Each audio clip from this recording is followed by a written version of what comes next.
Next week मैं और Fahad Switzerland जा रहे हैं वेकेशन ट्रिप पे। नहीं। फाहद तो बहुत एक्साइटेड है। और तुम एक्साइटेड नहीं? मैं भी हूँ, लेकिन मैं ज्यादा खुश होती अगर तुम्हारी और भाई की लाइफ भी इतनी सेटल्ड होती। तो मेरे जाने के बाद भाई का ख्याल रखोगी ना? उन्होंने बहुत सा वक्त अकेले गुजारा है, शायद उन्हें अब तन्हा रहने की आदत हो गई है। मैंने देखा है कि जब से तुम उनकी जिंदगी में आई हो, उनके चेहरे पे मुस्कुराहट आई है। तुम्हारा उनका हो जाना ये तो उनके इख्तियार से बाहर है, लेकिन उनका होना उनके इख्तियार में है। इसीलिए उन्होंने खुद को तुम्हें सौंप दिया। भाई की जान तुम में है सोहा, अब ये तुम पे है कि तुम उन्हें संभाल कर रखो।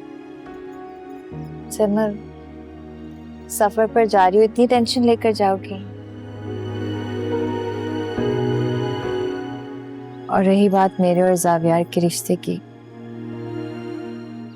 तो मैं नहीं जानती कि हमारे रिश्ते का क्या बनेगा। तुमसे वादा करती हूँ सिमर, तुम्हारी गैर मौजूदगी में उन्हें कोई तकलीफ नहीं आने दूंगी। एक बात पूछूं? तुम्हें भाई से जरा सी भी मोहब्बत नहीं हुई?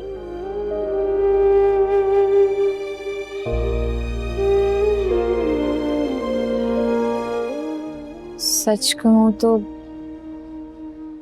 मैंने कभी भी ये समझने या जानने की कोशिश ही नहीं की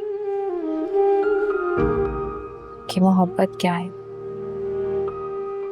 ये तो इतना मुश्किल नहीं है। जब किसी से मोहब्बत होती है ना, तो उनकी जिंदगी खुद से ज्यादा अजीज हो जाती है, और उस इंसान से हम बिल्कुल भी दूर नहीं रह सकते। बस जब तुम्हें भाई के लिए ये महसूस होना, तो समझ जाना कि तुम्हें भी भाई से मोहब्बत हो गई है।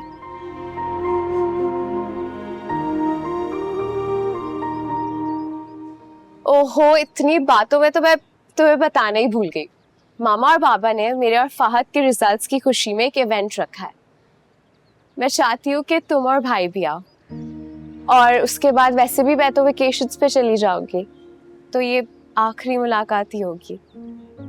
तो जरूर आना, क्योंकि हमें इस पार्टी को ना बहुत यादगार बनाना है।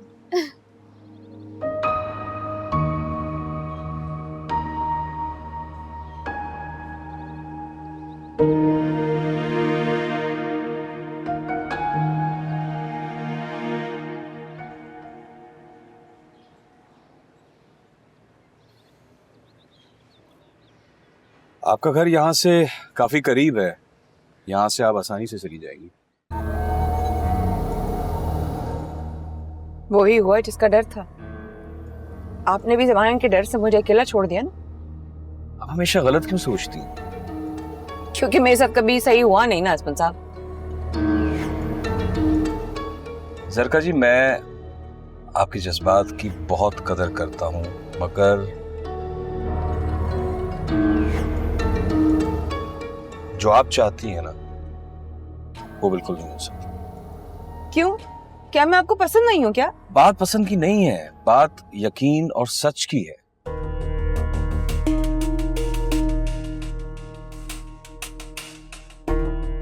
मैं ज़ारा से बहुत मोहब्बत करता हूँ, हम एक दूसरे के साथ कमिटेड हैं। और मैं? आपकी जिंदगी में मेरी कोई जगह नहीं है।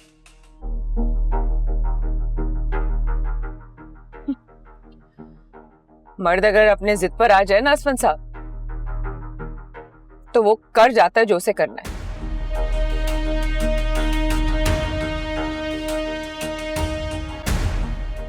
और जब उसे कुछ करना होता है, तो उससे ना उसकी बीवी रुक सकती है, ना दुनिया।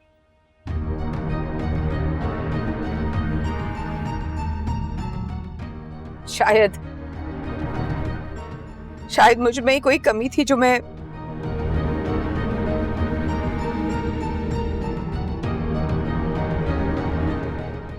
आपके दिल में घर ना कर सकी।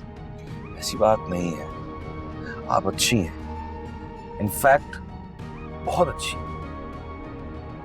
तो फिर क्यों असफन साहब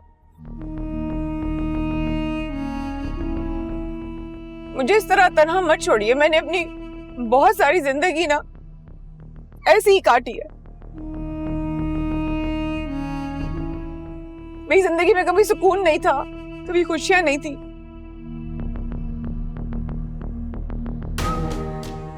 लेकिन आपको देखा ना तो एक उम्मीद की किरण जागी। एक लगा कि जिंदगी खूबसूरत भी हो सकती है।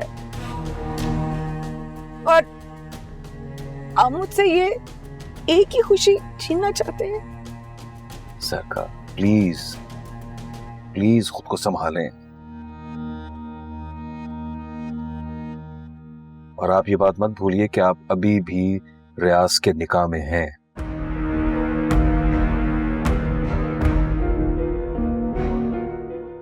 सो प्लीज अभी आप इस वक्त घर जाएं, इस बारे में हम बाद में बात करें। मैं आपके फोन का इंतजार करूं।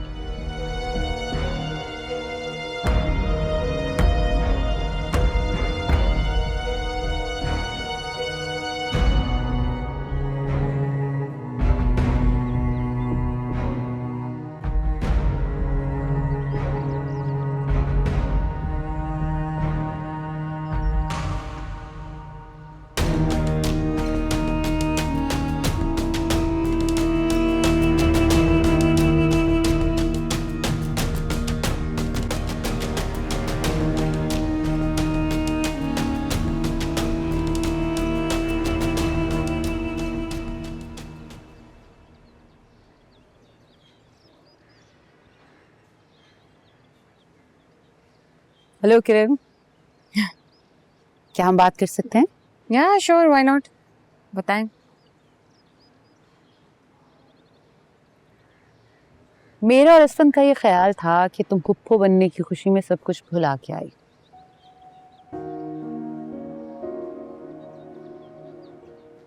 लेकिन तुमने तो कोई सवाल ही नहीं किया इस बारे में।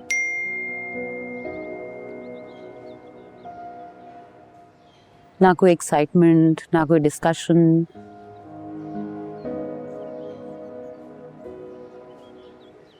जिमल ने तो नाम भी सोच लिया, फिर ना कहना।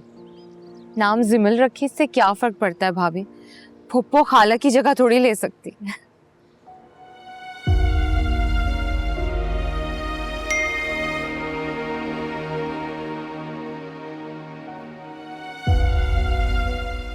किससे बात हो रही है?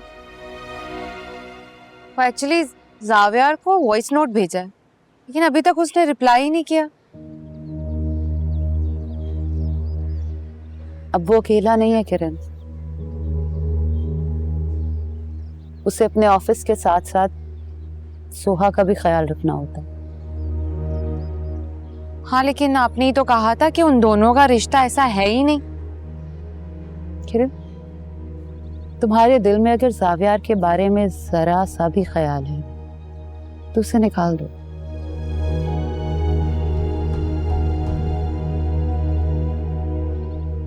अब कुछ नहीं होने वाला।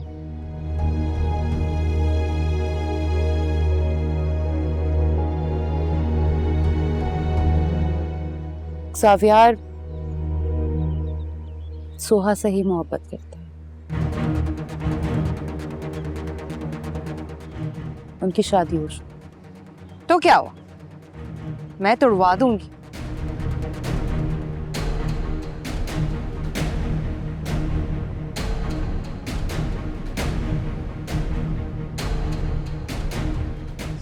हाँ, वो आप तो शौक ही हो गई।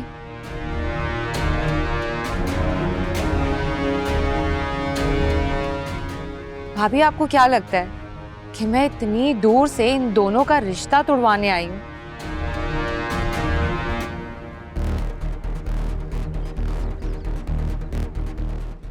बिलीव मी, मैं जावियार को पाने का ख्याल दूर छोड़ चुकी हूँ। अब तो वो मेरा अच्छा दोस्त है सिर्फ, और इस वक्त में एक दोस्त ही दूसरे दोस्त के काम आता है, तो मैं सिर्फ दोस्ती निभा रही हूँ।